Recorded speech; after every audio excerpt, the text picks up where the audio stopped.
Versaillais et versatile.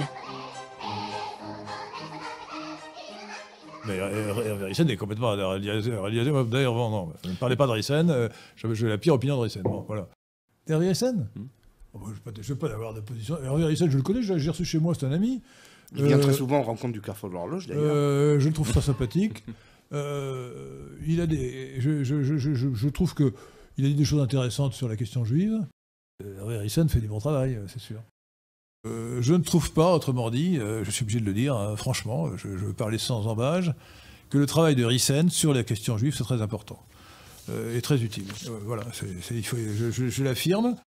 Hervé Ryssen, qui a fait du bon travail dans beaucoup de domaines, enfin surtout sur la question juive d'ailleurs. L'apport d'Hervé Ryssen à la réinformation sur la question juive me paraît secondaire et discutable. Voilà. Je tenais à le dire parce que c'est la vérité. Enfin, il faudra savoir. Joe Biden s'adresse à Trump, oui, président en exercice des États-Unis d'Amérique, et lui dit « Ferme ta gueule, mec ». Voilà, oui. Non, mais attendez.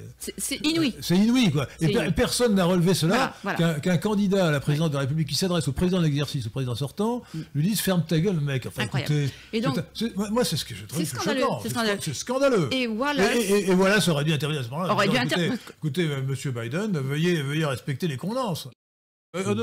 Écoutez, alors là, excusez-moi, mais c'est une question de tactique politique. Trump je sais, insulte, oui, mais je sais bien. Et c'est ce qu'il faut faire. Vous savez, moi je suis un bon chrétien, j'insulte pas les gens, sauf s'ils sont pas à moi, évidemment. C'est déplacé, c'est de la politique. Il dit Joe Biden, vous voyez, Joe Biden. Non, il dit Sleepy Biden, donc Biden l'endormi. Il dit Creepy Hillary. Et il disait Crooked Hillary. C'est-à-dire Hillary la pourrie. Voilà, Hillary la pourrie. Et il y a un autre surnom, j'ai oublié ce que c'est. La politique, c'est vraiment le combat. Et donc, je crois qu'il faut pas hésiter à employer des mots forts. C'est scandaleux. Vous vous rendez compte, déjà une licence, Victoire. Hein, j'espère que vous allez vous arrêter là. Vous n'allez pas continuer à vouloir faire un master, non? Dites-nous, non? Vous ne trahissez pas un secret, c'est pas une confidence. Comptez-vous faire un master? Non, je vais... Mais non, vous arrêtez, vous allez travailler. Bon, alors c'est bien, alors ça va. Après une licence d'histoire, on peut s'arrêter. Ouais. Alors, la durée des études est excessivement longue. Beaucoup de gens, beaucoup de jeunes retardent indéfiniment leur entrée dans la vie active, dans la vie professionnelle, et font des études excessives, excessivement longues. Je suis quand même bac plus 14, si j'ose dire. Hein. Oui, parce que j'ai fait 3 diplômes. Il faut faire des études pour quelque chose, hein, pas pour ajouter des parchemins inutiles à d'autres parchemins. Hein. J'ai déjà un diplôme d'ingénieur, mais je ne suis pas un vrai ingénieur. Je suis incapable de réaliser un projet industriel. Il a un discours contradictoire. Alors, savez-vous quels sont les 3 plus grands promoteurs de la subversion de l'Occident? Je vais vous donner leur nom. Baruch Spinoza, Karl Marx, Sigmund Freud. Je vois venir la question suivante. Question suivante, quel est leur point commun? Alors, Alfred Naquet est à l'origine du divorce, Lucien de Wirth est à l'origine de la pilule, Simone Veil est à l'origine de l'avortement. Quel est le point commun entre ces 3 personnes? Alors là, j'ai une devinette, comme je les aime bien. Le concept de société ouverte a été élaboré par Henri Bergson, développé par Karl Popper et popularisé par George Soros. Quel est le point commun entre ces 3 auteurs, ennemis des traditions? Donc c'est un complot. Et comme ce PPCM, ce plan de promotion des conduites et du métissage, se développe, ou s'est développé à l'origine essentiellement, même uniquement au départ, dans la publicité, d'une part, à Hollywood d'autre part, à votre avis, quel est l'élément ethnique qui domine dans ces 2 milieux? Les grands prédateurs sexuels dont on parle dans la presse, dont on parle dans les médias, quels sont les noms qui vous viennent à l'esprit quand on vous dit un grand prédateur sexuel qui a défrayé la chronique? Jeffrey Epstein, Harvey Weinstein, Dominique Strauss-Kahn, Roman Polanski, Woody Allen, vous pouvez ajouter parmi ceux qui ont défrayé la chronique aussi pour pédophilie, Daniel Cohn-Bendit, Michel Pollack, et j'en oublie beaucoup d'autres. Eh bien, qu'ont-ils de commun? Pierre de Tirement, je vous le demande. Maxence de Touraine demande: en France, les bellicistes s'appellent Bernard-Henri Lévy, Raphaël Glucksmann, Raphaël Antoven, Bernard Kouchner, Daniel Cohn-Bendit. Bon, passons à la question suivante, parce que celle-là est un peu orientée. Allez, question suivante. Il y en a d'autres. Hein. Il y a aussi Bruno Le Maire, bon, voilà, qui n'est pas de la même, qui n'est pas un congénère de cela. Bon. Ouais, Emmanuel Macron, Bruno Le Maire, etc. Bon, donc non. Il ne faut pas faire du réductionnisme. Je ne ferai pas d'allusion à un groupe particulier. Hein. Oui. Mais bon, c'est pas votre genre. Non, mais c'est pas votre genre. Pas mon genre. L'histoire repose sur la prescription. Le droit de la conquête établit la prescription au profit du conquérant. Bon. Et si on veut la paix, il ne faut pas constamment remettre en question le droit de propriété ou le droit d'établissement d'un peuple sur une terre. Il faut accepter le fait accompli. La paix civile, comme la paix internationale, la paix mondiale, est fondée sur le respect du fait accompli. Autrement dit, moi je n'accepterai jamais le fait accompli d'une congoïdisation de la France, évidemment. Je serai toujours pour la Reconquista. Imaginez que la France soit congoïdisée aux 3/4, il faudrait que le quart restant mène à une guerre de reconquête qui j'espère ne durera pas 900 ans. J'espère que vous n'y voyez pas une contradiction. Aucune. La civilisation occidentale et surtout la société française est fondée sur la galanterie et la courtoisie. On ne traite pas une femme de guenon. Non, ça ne se fait pas. Moi je veux bien que vous traitiez Macron de singe, mais pas Brigitte de Guenon. Très bien. Voilà, donc je refuse cette comparaison. Moi aussi. Hein, elle me paraît déplacée et contraire à notre société occidentale. Le scandale national, c'est qu'on a osé offenser Madame Macron. Mon Dieu. Alors que j'ai envie d'appeler, comme le fait le meilleur critique français qui s'appelle Juan ou Juan Asensio, Latronion, ou Latrogneux. Il a aussi surnommé élégamment la momie pré-inca. On comprend que Macron soit jaloux. Effectivement. Il vaut mieux la ravissante Madame Bolsonaro qu'une momie pré-inca. Hein. Charmant. Hein. Parce que nous sommes des gens courtois. Moi, je suis contre la retraite à 64 ans parce que je suis pour la retraite à 67 ans. La vie s'allonge ou s'est allongée. Il faut que les gens travaillent plus longtemps. Je suis né en 1949. J'ai pris ma retraite en 2013. Riton a pris sa retraite à 64 ans. Le racisme juif est extraordinairement poussé. Il se manifeste d'ailleurs ouvertement dans l'État raciste qui s'appelle Israël. Israël est un État raciste, ouvertement raciste.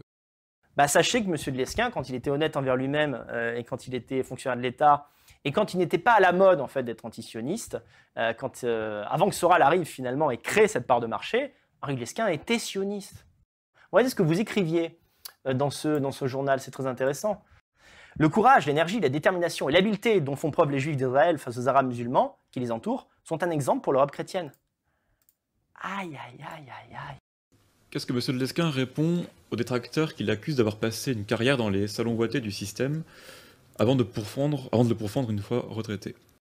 Avant, il était en mode Avant, quand M. de Lesquen était invité chez Bernard Pivot, on ne l'entendait pas parler de judaïsme, on ne l'entendait pas parler de Shoah. Non, on l'entendait parler d'économie. C'est passionnant l'économie. C'est passionnant l'économie. Et oui, et surtout quand on est fonctionnaire d'État, on ne peut parler que d'économie. Par contre, quand on a la retraite, on se lâche. Donc vous étiez pro-sioniste et fonctionnaire de l'État, et aujourd'hui vous vous faites passer pour l'antisémite en chef et un pro-libéral. Vous êtes une escroquerie ambulante, monsieur de Lesquen. Hervé Ryssen, qui a beaucoup parlé des Juifs, n'a pratiquement traité d'aucun sujet qui puisse vraiment les gêner. Il n'a jamais parlé de la Shoah ni de la région de la Shoah. Nous avons une question de Maxence de Touraine. Comment abolir la religion de la Shoah pour recouvrer notre identité et notre souveraineté nationale? Sujet extrêmement délicat. Il faut dire... Oui, allez-y. Oui. Abolir la religion de la Shoah.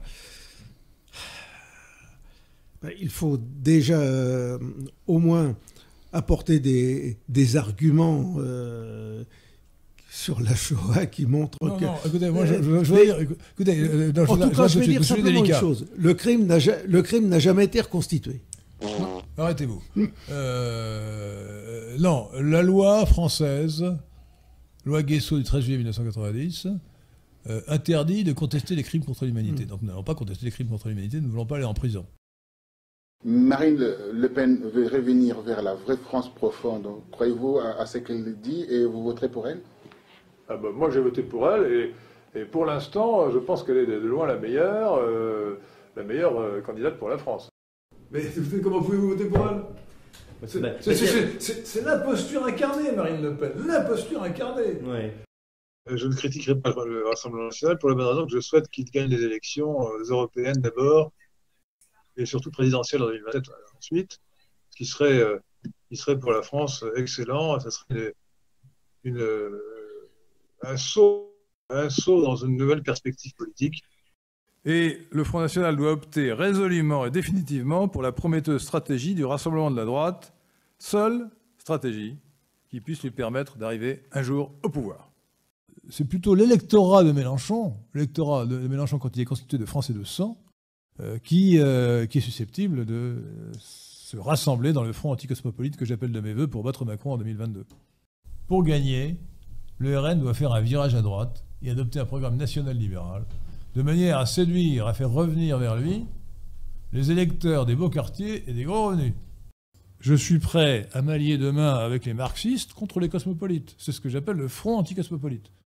Si elle continue dans sa stratégie mauvaise de front anticosmopolite qui ne marche pas, elle perdra. Mais ouvrez un peu les yeux, ça fait 3 siècles que ça dure, que la droite ne réussit pas à avoir une stratégie intelligente et lucide.